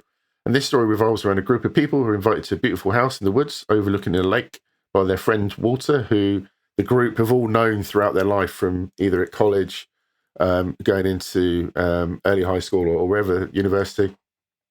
And after they've all had a difficult year, they all accept the invitation to spend a week there. However, things take a very dark turn as they realise that Walter's intentions are not what they seem. And he turns out to be a shape-shifting alien. And basically, I can ruin this bit because it's basically revealed in the very first part of the story. Yeah. Go for it. Yeah, it's not really a spoiler. Basically, pretty much Earth is annihilated in this apocalyptic outside of this house. They find out via social media and their phones that while they're at the house, literally all their families, everybody around the world is completely annihilated. And Walter, for some reason, has just picked this bunch of friends to stay at this house, and everything that they want is available to them. Yeah. And it goes places, man. It's dark, it's weird, it's enthralling. And what I like about all three of the ones that I mentioned is that it's the kind of quality and direction in the graphic novels that you have with TV shows. And it's just, there's cliffhangers, it's unputdownable, there's really good direction, there's pre-stories, there's just everything, there's character arcs, it's just everything you want out of a show, but in graphic novel form. And I've been just in my downtime reading through all of these, and they are awesome. And I've got so many more to read as well, but they were my picks. They're awesome. If you like graphic novels and want really thought-provoking stories, go for it. Yeah, man. Excellent. Oh, who's going to do the feedback? Sorry, Stig, this is a podcast. Are you going to say me? Well, it is me, isn't it? Because everyone else is, Biggie's got the news and Candy's gearing herself up to take us into a deranged mind for it. Oh, God. Go on then, mate. Have we got any? I'm sure we have. Those eyebrows just going, yep. Right, yeah. The HD brows. First up, we have Dean, that Efkin guy, has been watching True Detective Season 1 after we finished Boardwalk Empire at the weekend. Loved it. Means Boardwalk Empire there. Even the final season, which seems to annoy people. Richard Harrow is possibly one of my favourite fictional characters ever now. Oh, yeah, Richard Harrow is fucking mint. Brilliant. I've not seen that show. Good. Biggie, you'd love it. It's all about it's built for you. It's such a Biggie show. It's just one of those things I did get around to catching. Literally should be called Biggie's Empire. Well, there you go. That's your next TV show to watch. Cool. And he says, check out what I've got lined up after we finish the show, and this picture of Columbo, old school Columbo. And another thing. Oh, I love Columbo so much. I used to watch it. You know, when I used to wag school, come home and watch a bit of Columbo on Channel 2. Don't skip school, kids. Unless you're going to watch Columbo. Next up, we have Mike said, this week I have mainly been shiny hunting Pokemon. Took my son axe throwing in Halifax on Saturday, which was really fun. I beat him with axes, but he crushed me when we moved on to the Batarangs. Nice. Oh. Hopefully it means score, not actually literally. Yeah, you never know with Mike. What does it mean, shiny hunting? I don't know. Just that's what it just says. Looking for shiny Pokemons, I think. In Pokemon Go, I presume. Oh shit, yeah, of course it is, yeah. That's cool. Gets you outside that game. Unless he's just been buying a shitload of Pokemon card packs and been looking for them for shinies. Yeah, going into River and Booze and buying all packs. Cool. Xenos, he says, because I said, which Oodles said last week, if you've got any feedback on what you've been up to, but also from last week's show or anything else we do, then, just... yeah, definitely. Don't just have to be about what you've been up to. Shine. He said, as far as Scorched Sheep, really enjoyed the first Filth Water episode. Very much looking forward to hearing the next one. I think I've got an idea of what's going on, but I'm prepared to be proven wrong. You probably will be, because with us, what you think is going to happen never happens. You chose the wrong path. Yeah.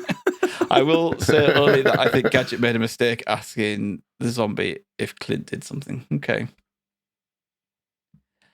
And if you want to know what he's talking about, Scorched Sheep, we are currently on a mid-season break, and we've done our one shot, which we're the only people that know how it ends. Which Oodles the end. Doesn't it end? It does end. Outside of that, definitely does. Have not been playing Baldur's Gate this week. You still haven't finished it? Come on, lad. No, never have I. Warhammer 40k Darktide just dropped a massive update overhauling all its classes with much more customization than it ever had before. So my friends and I have been playing that. It's a huge improvement over the classes at launch, and the sheer versatility you get now is fantastic. Along with all the options for armor regen, ability, and damage bonuses, every class now has 3 options for their blitz, grenade ability, their class action, and their passive aura. Does any of us here know what he's talking about? I don't know what type of game Darktide is. I think it's if I could be wrong, but I think it's one of those 3-player co-op like shooters. Yeah, I think it's an action RPG. Isn't I thought Warhammer was fucking fantasy. Yeah, like deep space fantasy, in it, like sci-fi. Oh yeah, there's that one in there Deep with all Space the Religion. big shoulders and stuff, aren't there? They're all big shoulder pads on. Darktide is a Where's Gadget when you need role-playing him? shooter. Oh.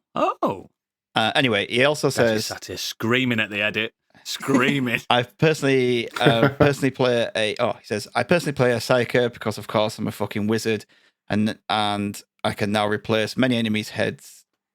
Sorry, I can now make enemies' heads explode with Emperor Palpatine style sparkly jazz hands, or with a swarm of seeking projectiles that are basically psychic versions of Yondu's arrow from Guardians of the Galaxy.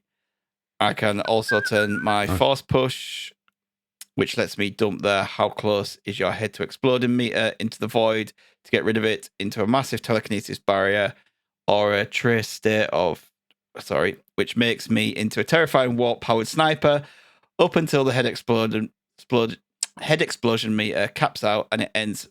My head explodes. My head explodes. Jesus. A lot of talk of head exploding there. And he picks up on me. He picks up on me in the news. I prefer keeping my head intact, though. It's Xenos. He does the detail in his prose when he writes into us. I love it, but I've never had to read one of his things out. Bless him. I think it's. I'm pretty sure Gadget has mentioned this game though. It's just Darktide. The name not the 40k hammers or whatever it's got. The Darktide bit. I feel like I remember it. Gadget, in the edit, if you want, you can say, "Yeah, I remember it." That'll be perfect. Last up is Kurt Lewin, best boy. He says, "Hi, ME crew. This week I finished Cocoon, but I won't go into it because I'm sure Stig will cover this week." You are correct. He did. How did he know? Needless to say that you should all play it though, because it's fantastic. Also this week came the release of Forza Motorsport, which I got early because I paid for the early access. I wouldn't normally do this, but I had £45 of credit on my Xbox account from all the rewards points I've accumulated, but I had to use them by Tuesday last week. So onto Forza Motorsport. The driving model is very good and it looks fantastic, but I've already got a refund on it. Reasons being that it had a huge grind. And the way it works is that for every race you do, you get car points, which you use to upgrade your car. The problem is that any points you earn can only be applied to that car alone, similar to how XP works in Pokemon. Someone estimated that to fully upgrade one car could take 5 to 6 hours. Considering how many cars are in this game, that's a lot of driving. Also, every single race has a practice session. You don't have to do this, but it's encouraged so that you can earn more car points. If you don't do it, then it will take even longer to upgrade your car. If you don't know what a practice session is, it's 3 laps of just driving, not even racing. In real life, this makes sense, and maybe the first time in the game as you get used to the track, but every single time, no. After my 8th practice session, I began to doubt this game was for me. So I somehow got a refund. I may come back to it if they patch and improve things, but otherwise it's unlikely. It sounds like they've created a game for me there. It sounds terrible. I genuinely think I like the idea awful. of having to level up every single one of my cars in my garage. I do not like these kind of car games. Give me a Horizon where you're just bombing around and doing silly shit. Much more fun. You would not like Gran Turismo, mate. Looks pretty, but I boring. Loved it. Anyway, he also says, with my refund, I went and purchased the Crew Motorsport, which I should have done a couple of weeks ago when it came out, because it's an incredible racing game from my early impressions. It's an open world racer akin to Forza Horizon set on a beautiful Hawaiian island. There is a huge barrier to events, and the cars feel great to drive. More arcadey, but it fits the style of game it is. Better soundtrack than Forza Horizon 2. A big difference from Forza Horizon is that this also includes motorcycles, planes, and speedboats. But I've not got used to any of these yet. I've not got to use any of these yet. I've got a huge smile on my face as I race around, jumping off cliffs and sustaining no damage to my suspension. It's great and reminds me of the silly challenges you get on Top Gear. Highly recommend, especially for those without an Xbox to play Horizon. That sounds way more up my street. So much more fun. Yeah, I like the look of that. I'm more into Forza Horizon. reviews. Forza Sport Motorsport. I like the idea of that one, me. It just sounds so dull. Look. I'm a dull guy, racing mate. round I'm a dull normal, grey, boring race tracks. Mate, I watched a lad play an hour of Garbage Man Simulator earlier. Fantastic looking game. I'd prefer to play that than Fantastic Motorsport. They were interesting. Oh, Yeah, for me, just arcade games. They're fun. The ones you can just jump. it's because you're fucking No, 'cause Danny you can just- Default, aren't you? You're just Danny Default. No, I'm not Danny Default. I just prefer games that are fun and not boring driving around. Fun? How dare you want fun from your games? You need to be challenged. Nah, they're playing both. I liked the Crew 2. I like that. I like that a lot. It's good. I hated the fucking music on it though. It's all that fucking, yeah, it's time to race in America. Fuck off. That's it for feedback. Excellent. As always, links to all our extracurricular activities are in the show notes and at modernescapism.co.uk. If you are not, I mean, it's come out now, hasn't it? No, it's not. It'll be out. It is out. Yeah, they've listened to Kenny Potter. Did you hear me say it about 5 times last week, Stig? Good selling. Yeah, that's what you want, innit? Good selling. Want everyone to know absolute because it's a shit out of fucking it. great series. Yes.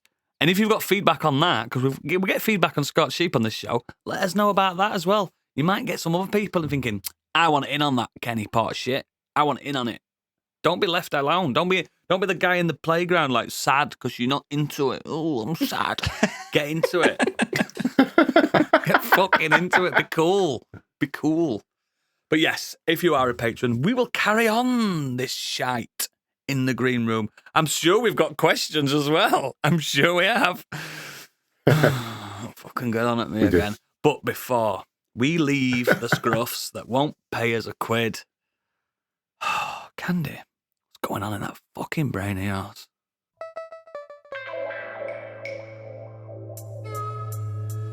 And now, what's up in Candyland?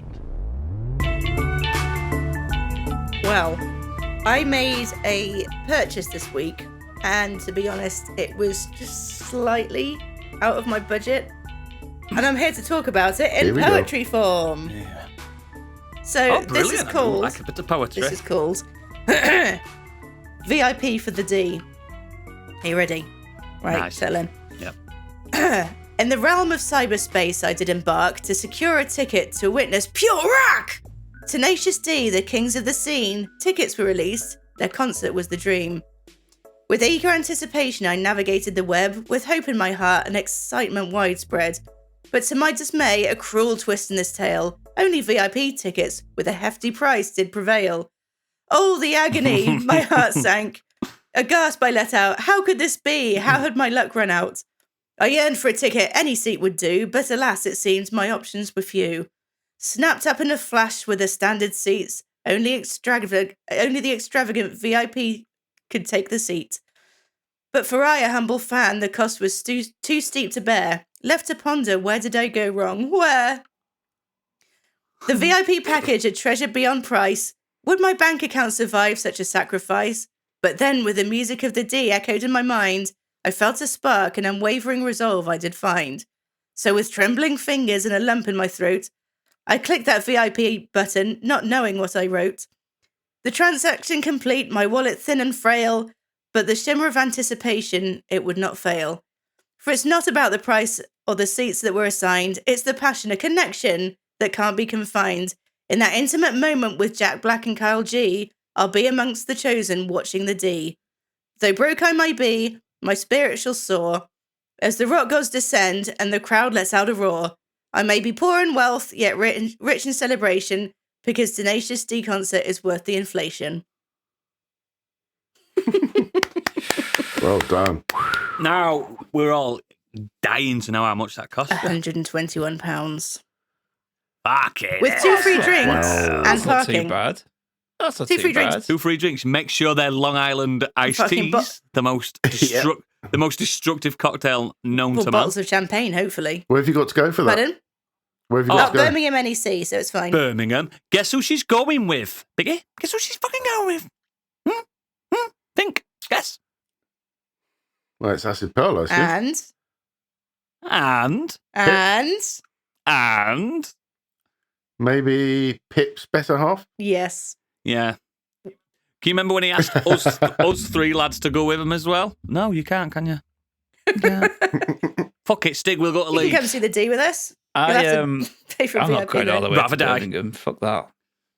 Fucking down south. It's up north, Birmingham. Yeah, but Is it from it's 3 hours away. Where Leeds, if I wanted to see Tenacious D, Leeds is like for 45 minutes. and just go home normally afterwards. So I have to pay extra to stay over.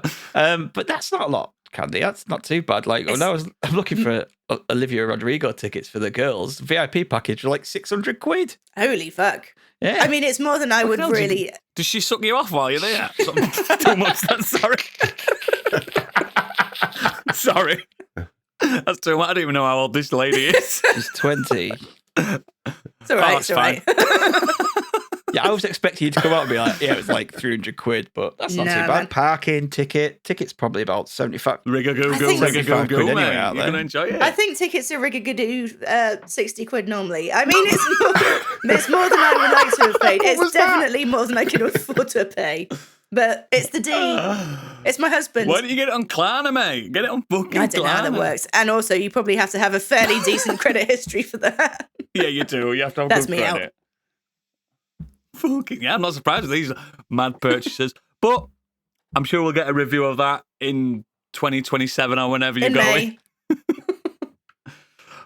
Do you get refunds on tickets if you're poorly or like that? If you I can't did get the. You can buy I bought the insurance. insurance. I wouldn't. I can't plan that. No, far I might be ahead. dead by then. Cannot. I will be dead by Maybe. then. We got done over on that because we took the insurance out because it was during like COVID. Yeah, so you never But know, do you? It only covers you if you have COVID. So it didn't. So the fact that both my children had it, which meant that we couldn't go because we can't have someone come and look after them. This was like like just as like the first set of gigs were opening up. So Yeah. like couldn't go and they went, it's only if you get COVID and you have to prove that it was you. And I was just like, oh, well, that was, and I just didn't want to go by myself. Kate was like, oh, wait, you go by yourself. I was like, there are bands I will go see by myself, but this one was like, Yeah, I was like, I'd rather have gone with you. So yeah. Watch out, Candy. Make sure you've got the kids insured. I will know this. That's when Kate turns around and says, well, can I go? Yeah. I don't want to go with you. I want to go on my own. Kate trying to get somewhere by herself. You're having a laugh. Anyway, that was a beautiful bit of prose, a lovely poetry, bit of poetry, a great candle, and not as mental as usual. Maybe she's getting a bit more mature, would you say? But great. Now, we shall see the patrons in a few seconds, but for everyone else, get out of here. Go on, scram. Bye.